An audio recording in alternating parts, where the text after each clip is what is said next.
आप सभी को सालोम प्यार सलाम। रेवरेंड डॉक्टर बिनी जॉन एक बार फिर से आपके समक्ष उपस्थित हूँ बिब्लिकल न्यूमरोलॉजी में आपका स्वागत करते हुए।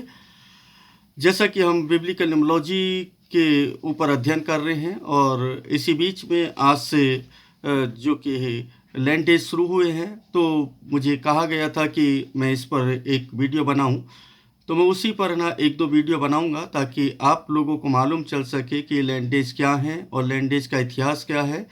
तो आज की इस शुरुआत में हम बात करेंगे एश वेडनेसडे के विषय में, जो कि आज है। और यहाँ से जो 40 दिन के उपवास हैं वो शुरू होते हैं हमारे पूरी ईसाई समाज के अंदर।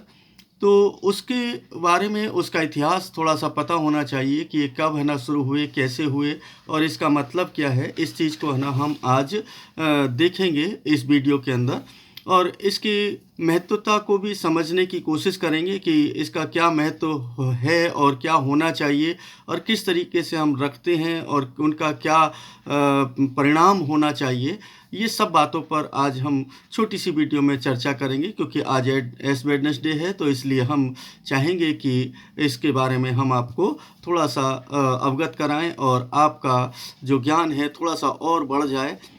इससे पहले कि मैं आगे बढ़ूं, आप लोगों से गुजारिश है कि चैनल को सब्सक्राइब कर लें, लाइक कर दें, कमेंट कर दें और दूसरे लोगों को शेयर ज़रूर करें ताकि दूसरे लोग भी इससे आशीषित हो सकें और दूसरे लोग भी परमेश्वर की गूढ़ बातों को और भेद की बातों को और तमाम है ना ज्ञान की बातों को सीख सकें। चलिए हम शुरू करते हैं। एश वेडनेसडे, ये राग का बुधवार कह सकते हैं, ठीक है। ईसाई धर्म में एक महत्वपूर्ण दिन कहलाता है ये। अगर ईसाई समाज में, मसीह समाज में कहें तो ये एक महत्वपूर्ण दिन है जो ईस्टर से 40 दिन पहले है। और लेंट जो बोलते हैं हम नामक उपवास के दौरान ये शुरू होते हैं, यानी कि जो 40 दिन पहले जब ईस्टर आता है उससे 40 दिन पहले का ये वाक्य होता है कि तब हम लोग उपवास रखें और लोग उपवास रखते हैं। तो एश वेडनेसडे है क्या, इसके विषय में आज हम देखेंगे। सबसे पहले तो आपको बता दें कि इस दिन ईसाई लोग जो हैं, मसीह लोग जो हैं, चर्चों में लोग अपने पापों का प्रायश्चित और आत्मशुद्धि के लिए प्रार्थना करते हैं, यानी कि शाम के वक्त में या दोपहर के वक्त में, जैसा जिसको आना लगता है वैसे वो प्रार्थना का समय निर्धारित करते हैं और इस एश वेडनेसडे के दिन अपने रोज़ों को यानी अपने उपवास को शुरू करते हैं। चर्च के जो पादरी होते हैं वो क्या करते हैं, पादरी यानी पासवान जो हैं, पास्टर्स जो हैं, वो माथे पर राख लगाते हैं। राख इसलिए है ना बोला, राख का बुधवार उसको बोलते हैं। एश वेडनेसडे मतलब राख का बुधवार। उसका क्रॉस बनाते हैं माथे पर और ये निशान मृत्यु और पश्चाताप का प्रतीक होता है, जो कि बाइबल के अनुसार ही है वो तो, लेकिन हम आगे चल कर के इसका और व्याख्या करेंगे ताकि ना आप लोग उसको समझ पाएँ। ये जो दिन है लोगों को ये भी याद दिलाता है कि जीवन जो है हमारा बहुत नश्वर है और उन्हें अपने कार्यों में सुधार लाने की आवश्यकता है। उनको ज़रूरत है कि अपने जो कर्म हैं उनके अंदर सुधार लेकर के आएँ और वो कार्य करें जो परमेश्वर को भाते हैं। और इधर उधर की बातों के बगैर हम अपने जीवन को परमेश्वर की राह पर चलाने का प्रयत्न करें, क्योंकि हमारा जो जीवन है वो मिट्टी है और मिट्टी में ही हमें मिल जाना है। तो राख जो है उस बात को इंडिकेट करती है, उस बात के का प्रतिबिंब है और ये याद दिलाती है कि हम लोग मात्र राख हैं। पहली बात तो ये कि इसको समझना ज़रूरी है कि एश वेडनेसडे जो है क्यों मनाया जाता है। राख का जो प्रयोग है, राख का जो उपयोग किया गया है वो पुराने नियम में पश्चाताप के रूप में किया गया। पुराने नियम के अंदर जब हम पढ़ते हैं तो पश्चाताप के रूप में किया गया। और ये जो मसीह लोग हैं, जो ईसाई लोग हैं, वो क्या करते, बलिदान और आत्मनियंत्रण के महत्व को याद दिलाने के लिए इस दिन को मनाते हैं। इस दिन है ना प्रार्थना उपवास रखते हैं चर्च के अंदर। और इसका सबसे जो महत्वपूर्ण बात है कि एश वेडनेसडे जो है ये कब और कैसे शुरू हुआ। इसका इतिहास ज़रूर पता होना चाहिए, क्योंकि हमें इतिहास के बारे में भी जानकारी होनी चाहिए। अगर कोई हमसे पूछ ले कि ना भाई एश वेडनेसडे होता क्या है, जैसा कि अक्सर जो मेनलाइन चर्चेज हैं उनमें तो है ना लोगों को है ना कोई पूछने वाला नहीं होता है, लेकिन जो पेंटिकॉस्टल हैं, बिलीवर्स हैं, वो लोग है ना अक्सर पूछते हैं कि भाई एश वेडनेसडे क्यों मनाते हैं, क्या है, और ये कब शुरू हुआ, कैसे शुरू हुआ। तो इसका भी प्रचलन जो है लगभग 8वीं शताब्दी से लेकर के 10वीं शताब्दी के बीच कैथोलिक चर्च में हुआ। कैथोलिक चर्च की ये परंपरा में शामिल हुआ था 8वीं और से 10वीं जो सदी थी उसके अंदर।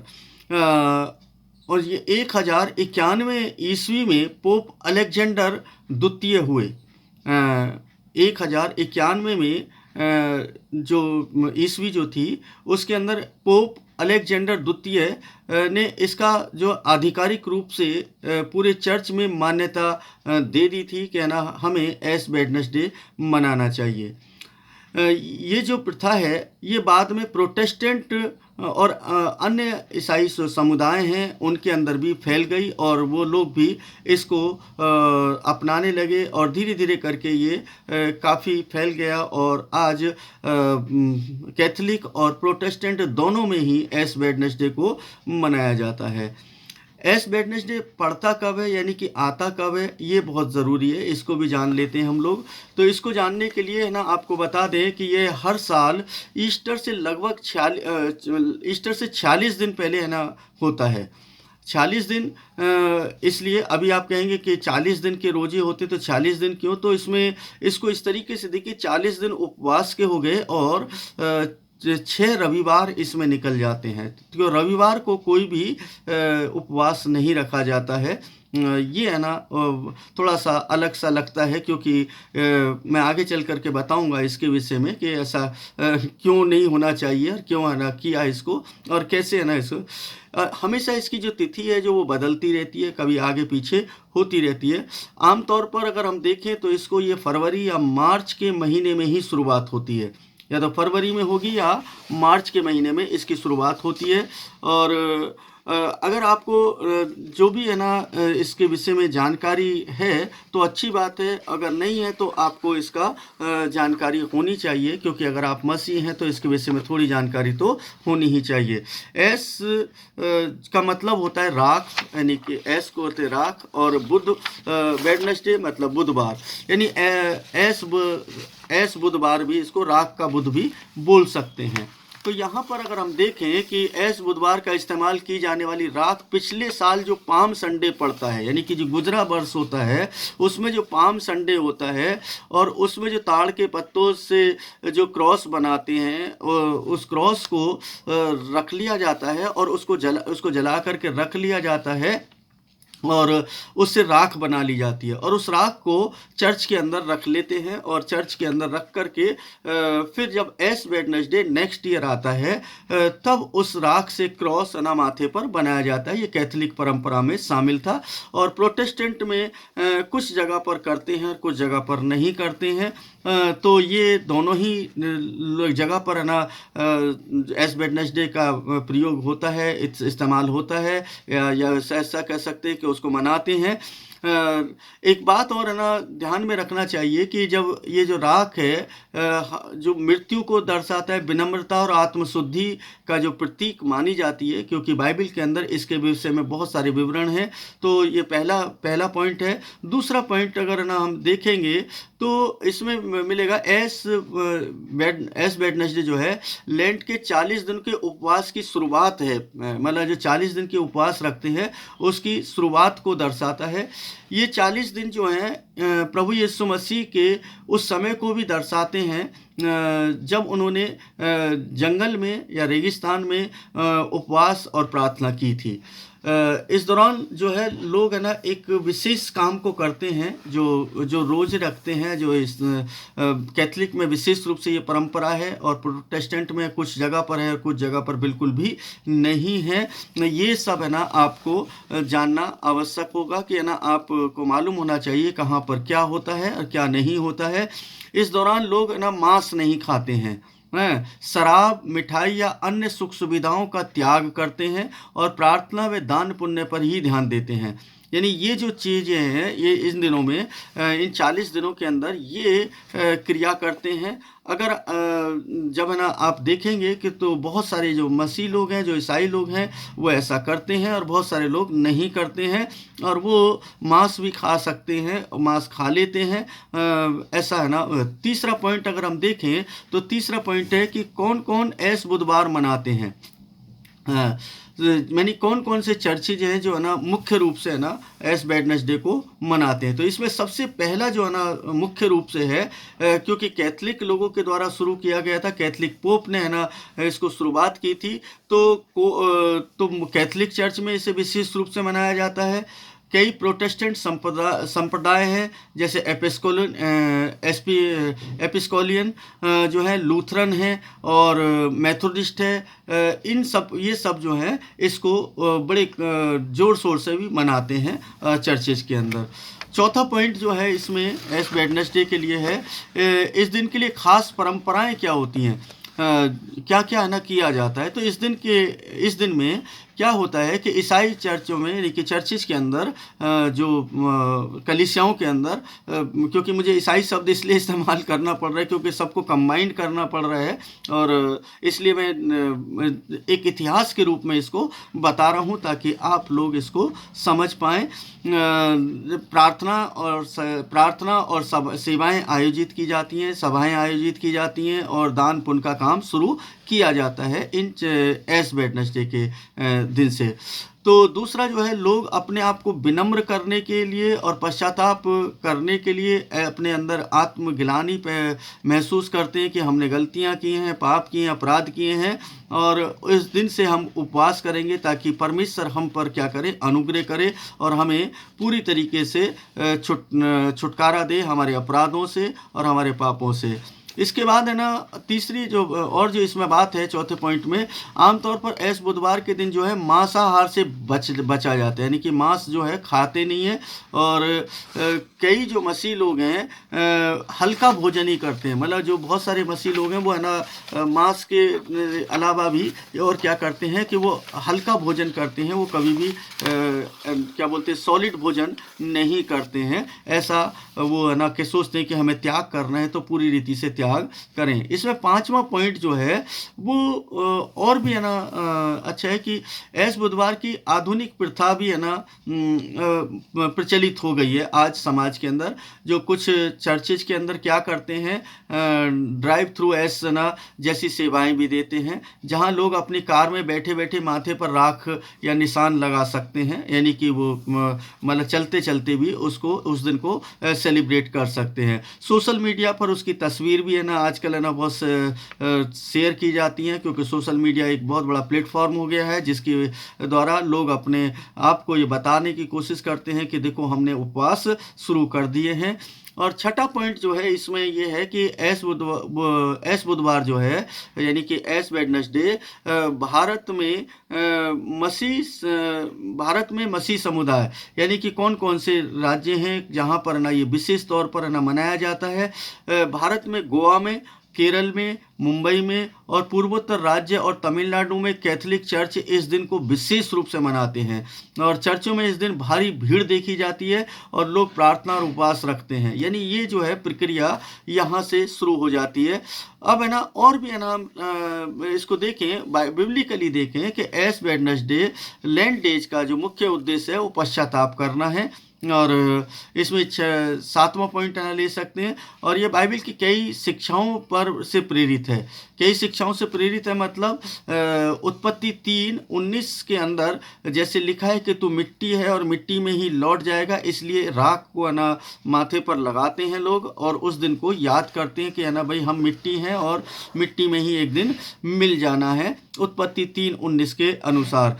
योएल नबी की पुस्तक के अंदर भी कुछ इसी तरीके से ना लिखा है, और वहाँ पर है कि योएल 2 उसके 12 से 13 पद में, 2 के 12 से 13 में वहाँ पर लिखा है, अपने पूरे मन से मेरी ओर फिरो, उपवास, रोने और शोक करने के साथ, यानी कि जो भी कुछ करो यानी बड़ी विनम्रता के साथ अपने पश्चाताप करते हुए आत्मशुद्धि के लिए मेरे पास लौट आओ, मेरे पास वापस आ जाओ। मत्ती 6 उसके 16 से 18 पद के अंदर भी इसका जिक्र है ना इस तरीके से मिलता है। यीशु उपवास के दौरान जो है बड़ी विनम्रता, हलीमता है ना बनाए रखे और ना उन्होंने शिक्षा दी कि देखो तुम्हें कैसे उपवास को रखना चाहिए। और ये उस दिन को भी याद दिलाते हैं जब यीशु मसीह 40 दिन जो है जंगल के अंदर भटकते, रेगिस्तान के अंदर भटकते रहे और प्रार्थना करते रहे। एक और है ना बात बता दें कि ये जो है ना इस दिन जो है कैथोलिक लोगों के चर्चेज के अंदर बहुत बड़ी बड़ी सभाएं होती हैं और क्योंकि वो सोचते हैं कि ये दिन है, ये बहुत बड़ा दिन है, क्योंकि पूरे वर्ष में अगर मान लें हम कोई गलती करते हैं तो उस गलती का जो है ना क्षमा है वो हमें मिल जाएगी। और इसको है ना हम और भी अगर आगे देखें तो इसका कुछ और भी महत्व है ना हमें समझ में आता है कि वो क्या है, उसको भी है ना समझ लें कि ये एक कोई धार्मिक क्रिया तो है ही है, लेकिन धार्मिक क्रिया के अलावा भी इसको ऐसा देख सकते हैं कि आत्मशुद्धि के लिए ये जो लैंडेज हैं ये होने चाहिए और इसको करना चाहिए। लेकिन जैसा मैंने पहले कहा था कि ये मैं कुछ बातों से इत्तेफाक नहीं रखता हूँ कि अगर 40 दिन है तो 40 ही दिन होने चाहिए थे, लेकिन यहाँ पर इसमें क्या किया कि संडे को हटा दिया गया और इसलिए 46 दिन इसमें हो जाते हैं। तो 40 दिन का ये लैंडेज है ना बनते हैं, जबकि 40 दिन ही होने चाहिए थे। लैंडेज में 40 दिन का अगर हम जिक्र करते हैं या उनसे प्रेरित हैं तो वो 40 दिन का ही रहना चाहिए था। और उस दिनों में वहाँ पर कोई सबत की बात नहीं हो रही है। 40 ऐसा नहीं है कि वहाँ सबत को छोड़ दिया, ऐसा मुझे कहीं पर बाइबल में नहीं पढ़ा है। इसलिए बहुत ही ज़रूरी है कि इस बात को समझ लें। कुछ सवाल भी है ना लोग करते हैं कि एस वेडनेसडे के से जुड़े हुए जो सवाल हैं वो क्या है, क्या राख लगाने से कोई धार्मिक शक्ति मिलती है या सामर्थ्य मिलता है या बल मिलता है? तो ऐसा नहीं है। राख जो है सिर्फ पश्चाताप और हमारी नश्वरता का प्रतीक है कि हम बहुत नश्वर मनुष्य हैं, मिट्टी के जैसे, मिट्टी से बने हैं और मिट्टी ही हैं, मिट्टी में मिल जाएंगे और इसको याद दिलाना है और कोई मतलब नहीं है। और अच्छे कर्म करने के लिए प्रेरित करना। बहुत सारे लोग पूछते हैं कि ना क्या ये गैर मसीह लोग भी है ना इसको मना सकते हैं? तो मैं आपको बता दूं कि कोई भी व्यक्ति जब उपवास करे तो वास्तव में वो उपवास है ना इस रीति से करना चाहिए कि उसको अपनी आत्मशुद्धि हो उसकी, और धार्मिकता के काम करे, गरीबों को दान करे और अपना शारीरिक और मानसिक और आत्मिक स्तर को सुदृढ़ और मजबूत करे। ऐसा होना चाहिए।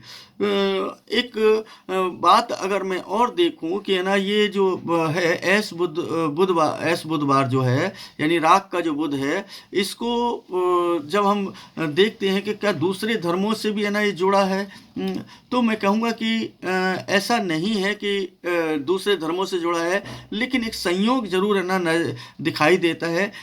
इसी दौरान ये होली का पर्व भी पड़ता है, जो कि हम भारत में रहते हैं तो भारत में एक होली का भी पर्व इसी दौरान पड़ता है, इन्हीं दिनों के अंदर।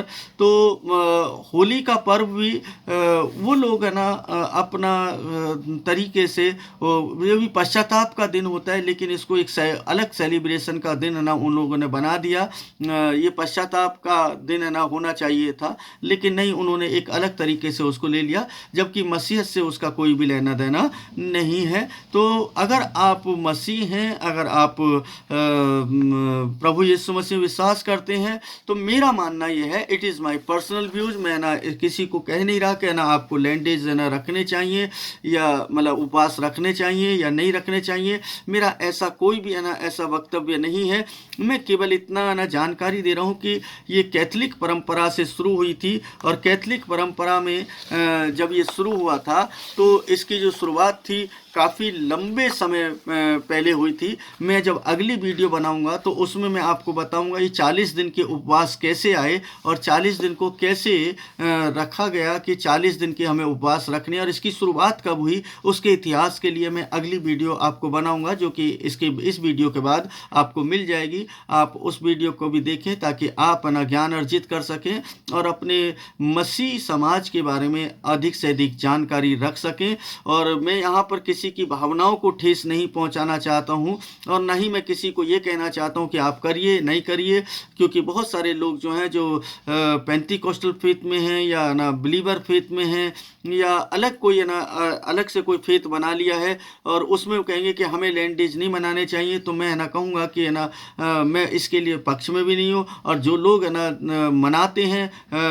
एश वेडनेसडे को उनके भी पक्ष में और न विपक्ष में मैं नहीं हूँ। मैं कहता हूँ कि है ना आप लोगों को परमेश्वर के साथ अपने संबंध को बनाने चाहिए। उपवास के विषय में यीशु मसीह ने कहा है कि हमें उपवास रखना चाहिए और इससे हमारी आत्मशुद्धि होती है और हमें उस दिन है ना क्या करना है कि आप उपवास के विषय में जानकारी होनी चाहिए कि उपवास में करना क्या क्या है। तो नेक्स्ट वीडियो में मैं ना वही सब बातें बताऊंगा कि आपको उपवास में क्या क्या करना चाहिए और किस तरीके का आपका उपवास होना चाहिए। और मुझे उम्मीद है, आशा है कि आपने आज एश वेडनेसडे के विषय में जानकारी हासिल की है और आप इसको जान गए हैं और आपकी इच्छा के अनुसार जैसा भी आप चाहते हैं वैसा आप उपवास रख सकते हैं और नहीं भी रख सकते हैं। दोनों ही बातें हैं, क्योंकि ये व्यक्तिगत ना विचार है, किसी के ऊपर थोपना नहीं है या कोई भी कलीसिया किसी को ना नीचा दिखाने की कोशिश ना करे। कोई रखता है कोई नहीं रखता है तो ऐसा ना करें प्लीज़। ना आप ना सबका सम्मान करें, सबके साथ ना अपने संबंध को बना करके रखें, आपसी भाईचारे को बना करके रखें और एक दूसरे की भावनाओं की कदर करें ताकि परमेश्वर के नाम को महिमा मिल सके और परमेश्वर आपके साथ ना हमेशा बने रह सकें। तो ये एश वेडनेसडे का जो इतिहास था थोड़ा सा मैंने वो बताया है। हालांकि मैं और ज़्यादा इस पर एक्सप्लेनेशन दे सकता था, लेकिन शॉर्ट में बताना ज़रूरी होता है ताकि उसी से ना आप लोग समझ सकते हैं, क्योंकि आप बहुत समझदार लोग हैं और आप ज्ञान अर्जित करने वाले लोग हैं। तो आपको ज्ञान अर्जित करने के लिए निरंतर ना प्रयासरत रहना पड़ेगा। तो आप ना निरंतर अपने आप को ज्ञान के लिए अग्रसर रखें ताकि आप लोग ना और अधिक ज्ञानवान हो सकें। और परमेश्वर के ज्ञान के ना होने के कारण हमारी प्रजा नाश हो जाती है। तो हर चीज़ का ज्ञान होना आपको और मुझको ज़रूरी है। परमेश्वर आप सबको बहुत आयत के साथ आशीष दे, आपके घर परिवारों में तमाम सुख शांति बनी रहे और जो लोग है ना इन दिनों उपवास कर रहे हैं उनको है ना परमेश्वर ऐसी शक्ति और सामर्थ्य दे ताकि है ना वो लोग इस उपवास को है ना अच्छे से रख सकें और ना अपने जीवन के अंदर जो है ना नियम हैं उन नियमों के अनुसार वो अपने जीवन को आगे चला सकें और अपने जीवन के अंदर पश्चाताप, आत्मशुद्धि और ना दूसरे लोगों के जो गरीब लोग हैं उनकी सहायता करना, ये सब है ना उसमें शामिल करें ताकि आप लोगों को क्या जो उपवास है वो परमेश्वर को भा सके। परमेश्वर आप सभी को बड़ी आशीष और बड़ी बरकत दे। आप सबको प्यार, सलाम, शालोम।